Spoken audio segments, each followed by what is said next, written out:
All right.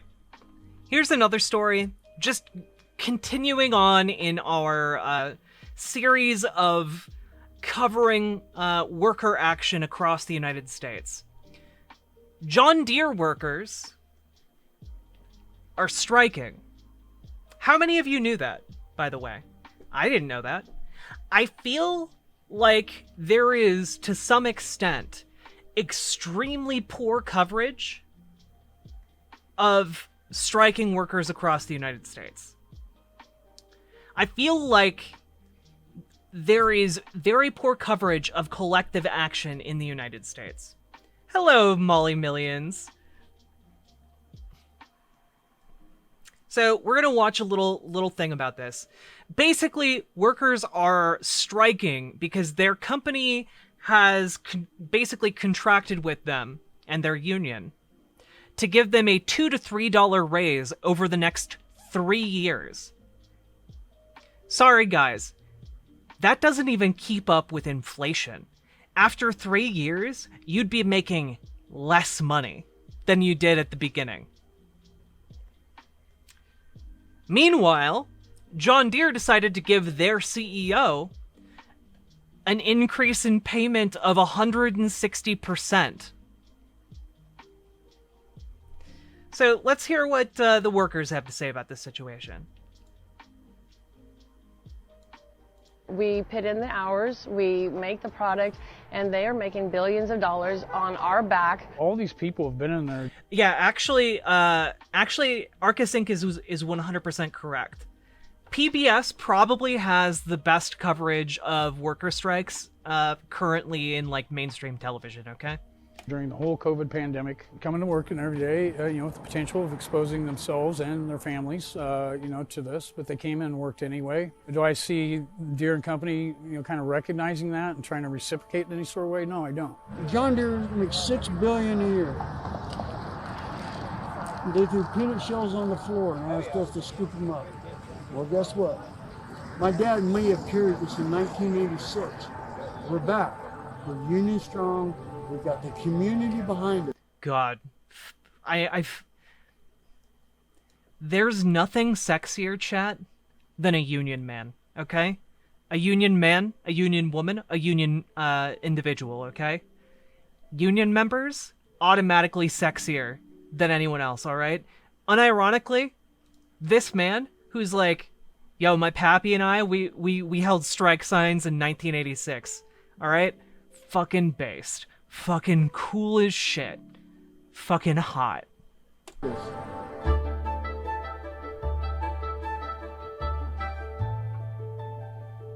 Oh yeah, also they don't get retirement benefits. I've worked at John Deere for 19 years now. The reason why we're striking is, 1997 is when Deere divide and conquered.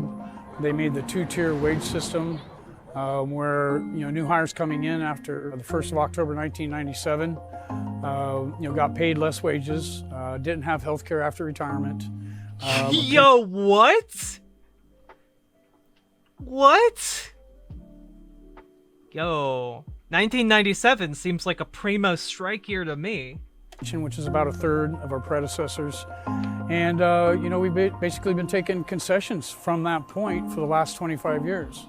They keep coming back for more. It never stops. Once they got you on the run. They're projected to make between $5.7, $5.9 billion this year. Their third quarter reportings have it surpass the record-breaking year of 2013. CEO John May got a 160% raise. Look, I make $20.82, I think, an hour with the proposed contract that we voted down Sunday by 9 out of 10 people voted down. We sent a strong, clear message to John Deere that, a dollar raise an hour is not going to do much for me. I make $19.60 an hour as a welder. But just for the whole factory, they would like... This kid wants to go home and play Nintendo. I feel you, buddy. I feel you. But striking is important. I think they need a $5 raise across the board just for the fact that we can go to a fast food place and make as much money and not... That's what I've been saying, chat.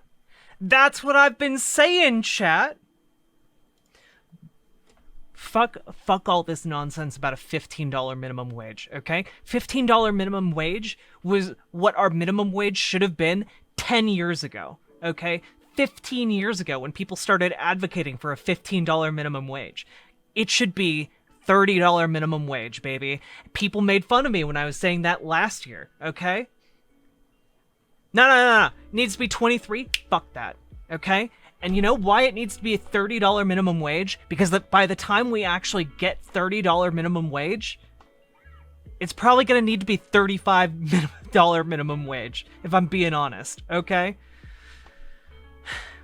I make $45 an hour sitting on my ass watching Jack. I make like $12 an hour. If I'm being honest about the breakdown of how much money I make on Twitch, I do not make that much money. But you know what? I'm still gonna fight for a $30 minimum wage, alright? Not wear our bodies down. Sorry, just to clarify, it should be a $30 minimum wage specifically because workers at fast food restaurants deserve to be able to live just as much as someone who works in a John Deere factory, okay?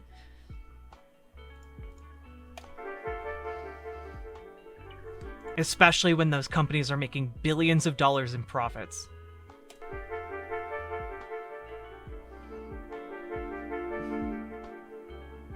Whoa, they want to hire... Whoa. Did you catch that, guys? They want to end pensions for all new hires. This, by the way, this is why you need unions. This is why capitalism is unsustainable, okay? This is why capitalism is unsustainable. There needs to be pushback here, because if there isn't pushback, these companies will grind you down into fucking dust. They will make you live in barracks in their basement, eating moldy cockroaches to survive, and you will thank them for the cockroaches, okay? They want to grind you under their heel until you are a literal cog. Like, you put your arm into a machine, and it just slowly grinds down your fingers until they're little nub fingers, okay? That's what they want from you. Fucking unionize. Fucking get democracy into the workplace so we can snuff out these greedy fucks.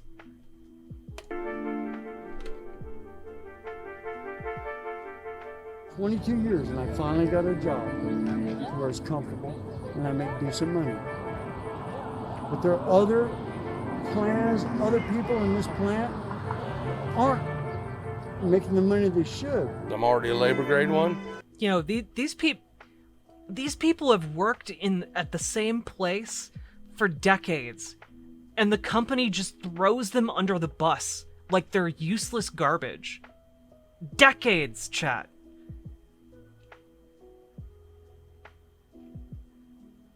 But definitely for the people that are out on the floor building these machines, I'd like to work around people that are happy and feel like they're valued. Yeah, I mean, we're looking out for the guys that come next, you know, our kids, you know, the kid down the street, or the guy needs a job. You know, we have to look out for the people, you know, that come here in the future. My grandpa, my dad, uncles, aunts, I have family members on both sides of the fence. It's no longer about, are my employees happy to be here? Do they feel compensated? Do they feel like their benefits support them? So, I mean, that's for me, that's part of this fight. You know, Walter Reuther, one of my favorite quotes of his was that the UAW doesn't want a bigger piece of the pie. We want a bigger pie. We want it to be bigger, and we want there to be more out there for everybody, not just ourselves. That's what we're really, truly fighting for. The reason we want to look for the future is because of this little boy right here. This is my grandson, Aiden, and he looks at that factory with admiration and joy that his grandmother works for John Deere, and that might be his job one day. And I don't want to ruin something that would potentially be my grandson's. So we want to look out for the future, for the kids that are growing up that want to come to work for John Deere.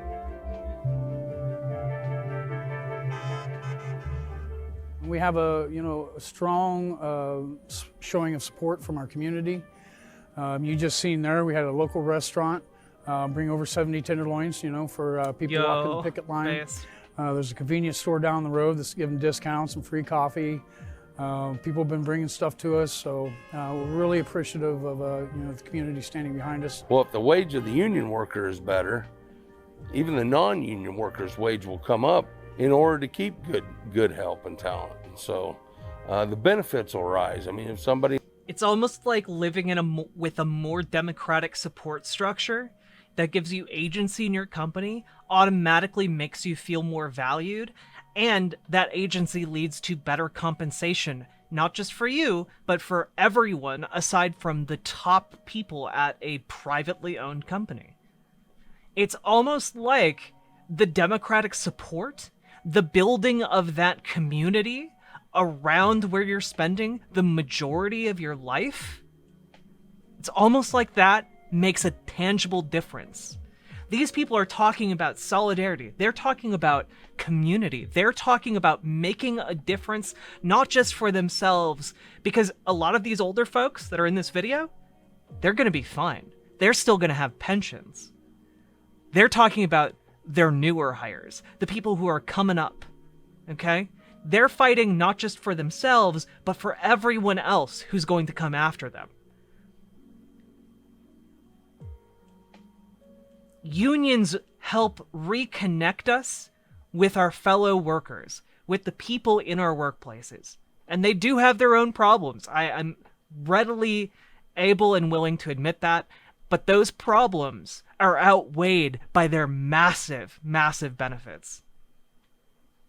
He knows they can go to this non-union shop and they offer benefits and higher pay because they don't want them going to a union shop.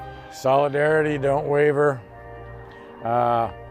So also, Axe to Eddie, sorry, there's no excuse for you to be working at John Deere today and be making less money despite being several times more productive than they were in like the 1950s or the 1930s.